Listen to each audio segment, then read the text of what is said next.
Welcome back to the News at 10. Let's take you now to Abuja, where Linda is standing by with more on the News at 10. Hi, Linda. Great to see you. Hello, Amarachi. It's a great pleasure having you here with us in the nation's capital. The federal government today announced plans to reform the nation's postal service with the introduction of additional services, including air transportation. The Minister of Communications, Adebayo Shitu, who made this known in Abuja, added that the federal government would leverage on the capacity of the Nigerian postal service to revive the nation's economy.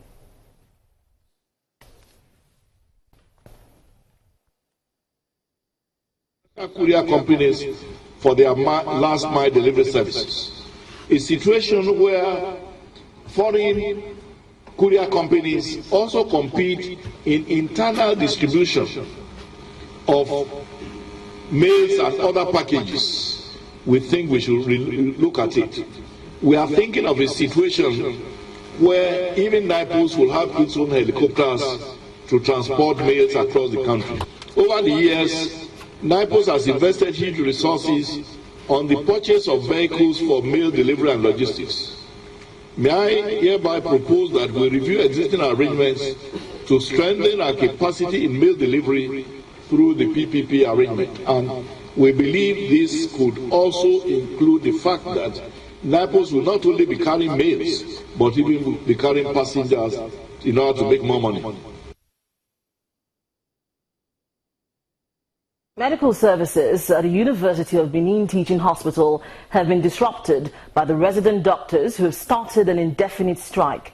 The doctors are demanding for proper equipping of the hospital, reduction in patient service charges, and improved transparency by the hospital's management, who have faulted the doctors' position.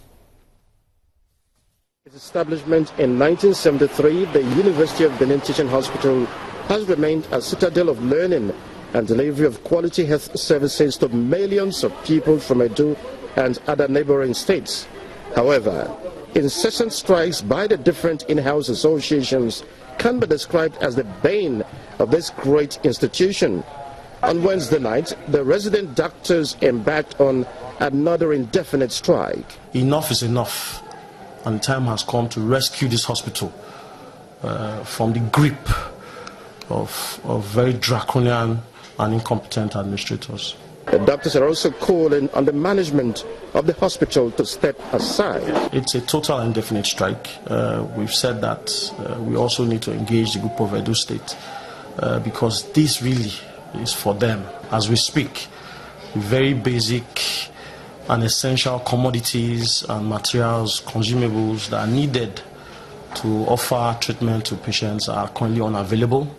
Those that are available are in short supply, while others are faulty. Rates of services in this hospital are skyrocketed to such a level that the average cost of per service in this hospital is 3 to 5 times the amount you would have to, you need to pay for those services in other federal teaching hospitals in this same country. Responding to the current industrial action by the resident doctors, the Chief Medical Director of the UBTH, Professor Michael Ibadin, says there is more to the doctor's strike than met the eye. How do you go on strike without dialogue?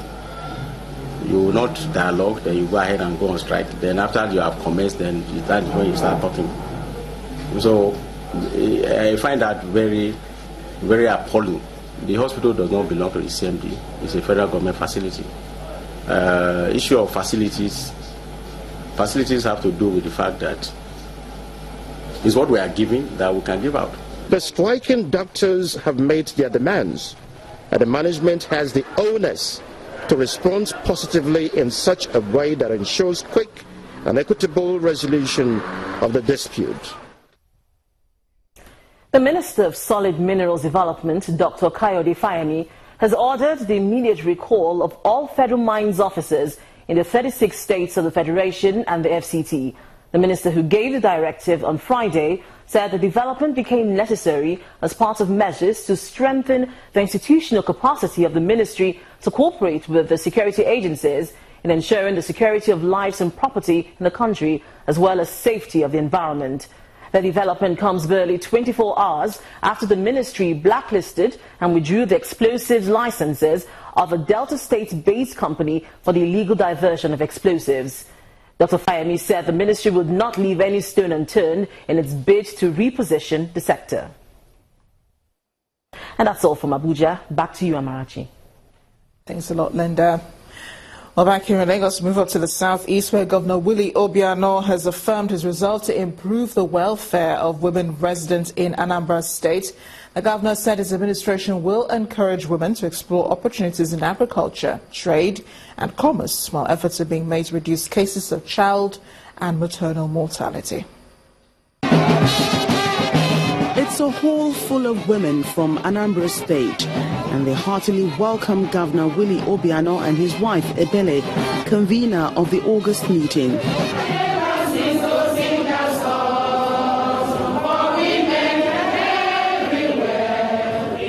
This year's participants gathered from all local government areas of the state to learn how they can contribute more to their families and ever-changing society.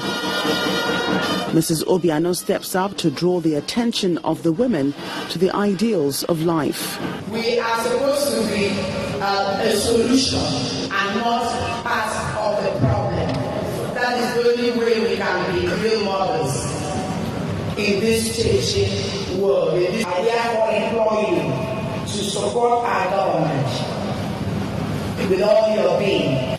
It's a grateful governor that thanks the gathering for their continued support of his administration, assuring the women of his commitment to their welfare. I would like to use this opportunity to thank you immensely for the support that you are giving me.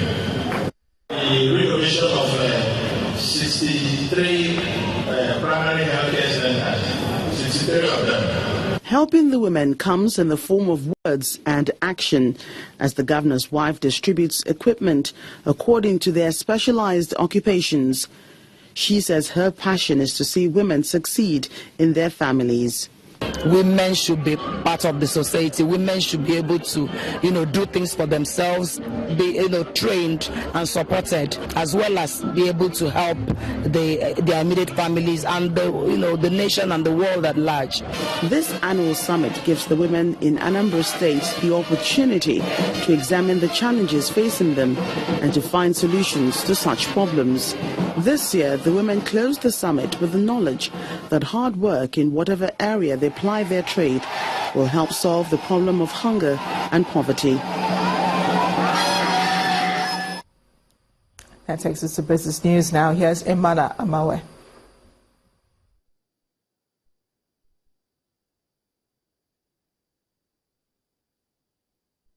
You first. First Bank.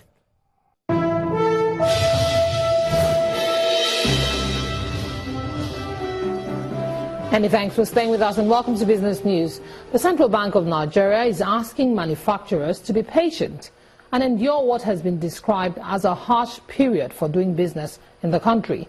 The Deputy Governor of CBN, Dr. Sarah Alade, promised that policies which seem unfriendly are necessary to deal with the economic realities of today. Access to foreign exchange, naturally, is reduced for everybody, not only for the manufacturers themselves. And at a time when we are now looking at a dwindling reserve is going down. We have gone from 42, 35, now to about 26. Central Bank had to do something. And what the bank did then was to say that what are those items that can be produced in the country? Let's encourage people to do it so that we're not spending foreign exchange on that. And we had always said that as soon as the situation improves, we will look at, access to foreign exchange for those items as well.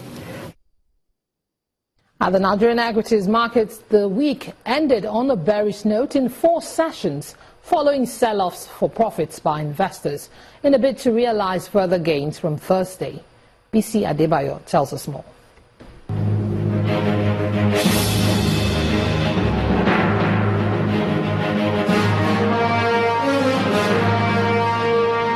Hello and welcome to the stock market reports. The local bourse slipped back into negative territory at the close of Friday's session, down 1.17%.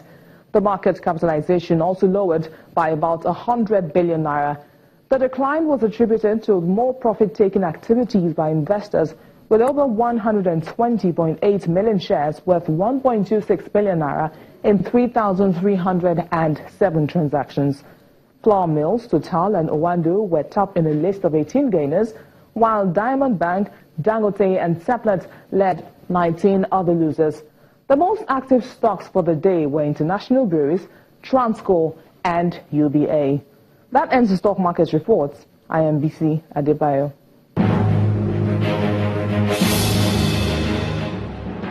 Many thanks, BC. Now, the shortage of forex at the interbank and parallel market continues to weigh on the value of the naira. The local currency plunged to 400 against the dollar at the parallel market yesterday and weakened to 315 naira 6 kobo against the dollar at the interbank spot FX market. In the meantime, the Central Bank of Nigeria has resumed the sale of dollar to Bureau de Change operators. The Association of Bureau de Change Operators of Nigeria says the funds will be sold at the prevailing interbank rate and will close the gap between the exchange rates at the parallel and interbank markets. And U.S. and European stock markets closed Friday trading positive on an impressive July jobs report. But it was, however, a mixed performance for African and Asian markets.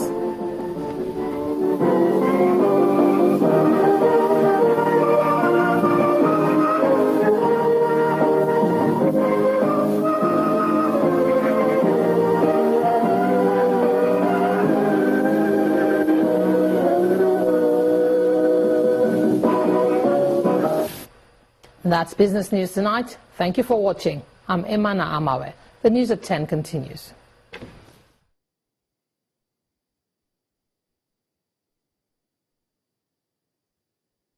You first. First Bank. Next on the news at 10, over 10,000 athletes from 207 nations assembled for the Rio 2016 Olympic opening ceremony in Brazil amid tight security. More coming up in sports news. Please join us again.